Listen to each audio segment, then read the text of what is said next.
নমস্কার। আজকে আমরা একটা প্রায় ভুলে যেতে বসা সঙ্গীত যন্ত্রের কথা আলোচনা করব, যেটি গত শতকে এবং 19 শতকে, 20 শতকের মাঝামাঝি কেন, প্রায় শেষ পর্যন্ত অত্যন্ত জনপ্রিয় যন্ত্র হিসেবে উচ্চাঙ্গ সঙ্গীতের সম্মেলনগুলোতে বাজানো হতো। যদিও এর বাজাবার লোকের সংখ্যা খুব কম, বা অনেকে বাজিয়ে অনেক বাদক জিনিসটি আয়ত্ত করতেন, কিন্তু বাইরে বাজাতেন না, বাইরে সেতার বাজাতেন। এই যন্ত্রটির নাম সুরবাহার। আর এই সুরবাহার সেতার এবং বীণার মাঝামাঝি। বীণা আমরা জানি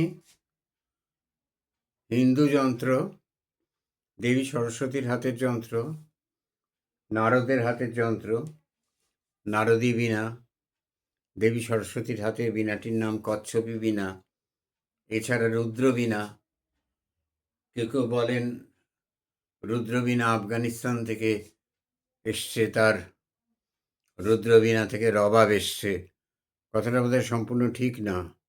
রবাব সরোদ জাতীয় যন্ত্র, তৎ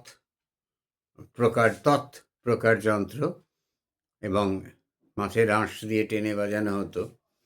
এখানে রবাবে তাঁতের তার থাকে। যাই হোক, সুরবাহার বীণা আর সেতারের মাঝামাঝি যন্ত্র, বড় সেতারের মতো।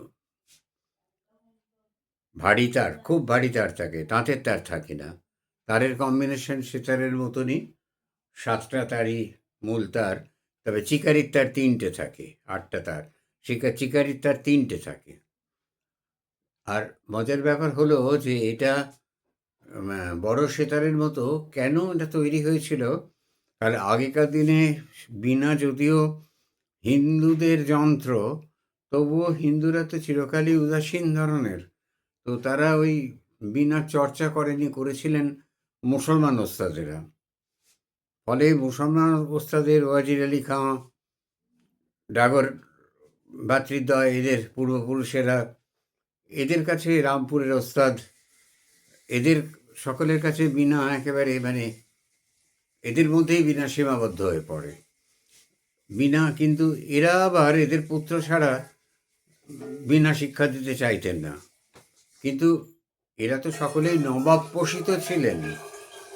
বড় বড় স্টেটের নবাবরা, যেমন রামপুরের মহারাজা, রামপুরের নবাব ওয়াজির খাঁকে ওয়াজির খাঁ সেখানে বেতন নিয়ে থাকতেন। এরকম নবাবের দরবারে যারা থাকতেন, নবাব শিখতে চাইলে তো না বলা যায় না, চাকরি চলে যাবে। তাই জন্যে এই মাঝামাঝি এই যন্ত্রটি আবিষ্কার করা হয়েছিল। এবং এই যন্ত্রটি, সুরবাহার যন্ত্রটিতে বীণাতে যত রকম কাজ দেখানো যায়, সুরবাহারে প্রায় সব সেই ধরনের কাজ হরকত দেখানো যায়। তো যেমন আলাউদ্দিন খাঁ সাহেব প্রথমে বীণা শিখতে চেয়েছিলেন না, আলাউদ্দিন খাঁ সাহেবকে বীণা শেখাতে রাজি হননি উজির আলী খাঁ সাহেব। উজির খাঁ তানসেনের ইনি সরাসরি বংশধর ছিলেন। উজির খাঁ শেখাতে চাননি। আলাউদ্দিন খাঁ সাহেবের জেদ দেখুন। এরপরে যখন উজির খাঁর বড় ছেলে পিয়ারা আলী সে মারা গেল, তখন আলাউদ্দিন ওস্তাদ হিসেবে প্রতিষ্ঠিত। তখন আলাউদ্দিনকে ডেকে পাঠিয়ে বললেন, তোমাকে আমি বীণ শেখাবো, 3 বছরে সব শেখাবো। আলাউদ্দিন বললেন, না হুজুর, মরে যাব, বীণ শিখবো না। তখন তিনি রবাব, সুরবাহার এগুলো শিখেছিলেন। সুরবাহার সেতারের মতনই বড় যন্ত্র। আর এই সুরবাহারে আপনার প্রথম তারটি মধ্যমে বাঁধা হয়, পরের তার জুড়ির তার, তারপরের তার পঞ্চমে বাঁধা হয়, মন্দ্র সপ্তকের পঞ্চমে। তারপরে তারটি খরচ অর্থাৎ সা, অতি মন্দ্র সপ্তকের সায় বাঁধা হয়। তারপরে পঞ্চম, এই পঞ্চমের তারটি রাগ অনুযায়ী গান্ধার বা পঞ্চমে মিলিয়ে নেওয়া যায়, যখন যেরকম রাগ বাজাবে সেরকম। তারপরে চিকারির 3টি তার থাকে। আর সুরবাহারেও তলায় একশার তরফের তার থাকে। তুম্বা বা লাউ অনেক বড় হয়। সুরবাহারের প্রধান একটা বিশেষত্ব হলো বাজানোর যে এসরা সেতারে যেরকম এক হাতে মিজরাব পরে বাজানো হয়, একটা আঙুলে মিজরাব পরা হয়, সুরবাহারে দুটো আঙুলে মিজরাব পরা হয়। আর সেতারে যেরকম দ্রা বোল, এরকম ডা রা, এটাকে অত্যন্ত দ্রুত দ্রা দেয়া হয়। সুরবাহারে দ্রা, এইভাবে দ্রা, এই তর্জনী দিয়ে প্রথম মারা হয়, তারপর মধ্যমে দিয়ে দ্রা, এইভাবে মারা হয় সুরবাহারে। আর সুরবাহারে যেহেতু ডান্ডি চওড়া অত্যন্ত, অনেকটা চওড়া, সেই জন্যে 7 পর্দা পর্যন্ত মিট যায়। সেতারে 5 পর্দা মিট তো যায়ই, অনেক সেতারে 6 পর্দা মিটও যায়, খুব কম, সেরকম সেতার এখন আর দেখা যায় না। সুরবাহারে সেতারে যেরকম একটি পেছনে আরেকটি লাউ ওপর দিকে থাকে স্বরবর্ধক, যেটা সেটা সুরবাহারেও সেই স্বরবর্ধক থাকে। সুরবাহার অতি মন্দ্র সপ্তকে সব তার বেশিরভাগ তার অত্যন্ত গম্ভীর আওয়াজ। এটি আলাপের যন্ত্র। এখানে সেতারের মতো অতি দ্রুত গত বাজে না, সম্ভব নয় বাজা। এটা আলাপের যন্ত্র এবং এখানে আলাপ অত্যন্ত সুন্দর হয়, একেবারে পাখোয়াজ আলাপ সে সঙ্গে বাজানো হয়। তাই এটা সুরবাহারের তামার তার, ব্রোঞ্চের তার, স্টিলের তার ব্যবহার করা হয়। খুব দামি সুরবাহারের পর্দার উপর হয়। সুরবাহারের কাজ মাথাটা এরম ময়ূরের হাঁসের গলার মতো এলিয়ে তৈরি করা হয় সুরবাহারে। বোল একই, ডা রা ডা, ডা রা ডা, ডা রা ডা, ডা রা ডা, ডা রা, দাদ্রি দ্রি দ্রি, দাদ্রি দ্বারা, ডা রা দ্রি দ্রি, দ্বারা দ্বারা ডা। বোল এই সাধারণত এই বোলগুলোতেই সুরবাহারও বাজানো হয়। আর মীর অসম্ভব সুন্দর গমক, গমকের কাজ সুরবাহারে খুব ভালো হয়।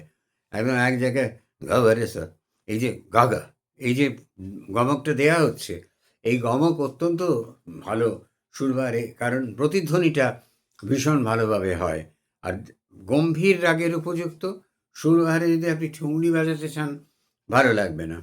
সুরবাহারে একটা বাড়তি স্ট্যান্ড থাকে, সেই বাড়তি স্ট্যান্ডটা ওর সঙ্গে ফিক্সড করা, সেইটা লাগিয়ে নিয়ে, মানে সেটা লাগানোই থাকে, সেটার ওপর ভর দিয়ে সুরবাহার বাজানো হয়। আর আলাপ, জোড়, ঝালা 12 অঙ্গের জোড় হয় এখানে, 3 অঙ্গের আলাপ হয় এখানে। সেতারেও 3 অঙ্গের আলাপ অনায়াসেই করা যেতে পারে, 12 অঙ্গের জোড় দেখানো যেতে পারে। তবে এই সমস্ত শিক্ষা তো ক্রমশ লুপ্ত হয়ে যাচ্ছে। আজকে আর 12টা জোড় কে শিখতে চায় বলুন? আজকে দ্রুত জোড়, মধ্য্রুত জোড়, বিলম্বিত জোড়, মধ্য্রুত জোড়, দ্রুত জোড় দিয়ে ঝালায় পড়ে যায়, দিয়ে ঝালা দিয়ে তারপরে ওখান থেকে বিলম্বিত গত, দ্রুত গত, ঝালা, পাল্টি ঝালা, ঠোক ঝালা, এতও দেখায় না, দেখিয়ে মোটামুটি জিনিসটাকে শেষ করে। তো এই হলো সুরবাহার, দামি যন্ত্র। সুরবাহারের ন্যূনতম দাম 1,00,000 টাকা এখনকার বাজারে। কিন্তু যন্ত্রের মধ্যে সুরবাহার, আমি যতজনের সুরবাহার শোনার সৌভাগ্য আমার হয়েছে, তার মধ্যে ইমরাত খাঁ সাহেবের ঘরানার, ইমদাদি ঘরানার সুরবাহার এনায়েত খাঁ সাহেবের হাতে শুনেছি, বেলায়েত খাঁ সাহেবের ছোটো ভাই, অসাধারণ সুরবাহার। আর সেনিয়া ঘরানার সুরবাহার শুনেছি সন্তোষ বন্দ্যোপাধ্যায়ের, পণ্ডিত সন্তোষ বন্দ্যোপাধ্যায়ের বাজনা শুনেছি, অপূর্ব বাজনা। আর পণ্ডিত রবিশঙ্কর খুব ভালো সুরবাহার বাজাতেন, বাইরে কেন কোনোদিন বাজালেন না, আমাদের দুর্ভাগ্য, আমরা এটা জানি না। আমি ওস্তাদ আলী আকবর খান সাহেবের ছেলে জ্ঞানেশ খান রবীন্দ্রভারতীতে আমার সহকর্মী ছিলেন এবং আমার বন্ধু এবং গুরুও ছিলেন। তার কাছ থেকে সে ধরনের অনেক কিছু পেয়েছি। জ্ঞানেশ খানের মুখে এই কথাটা আমি শুনেছিলাম। নমস্কার।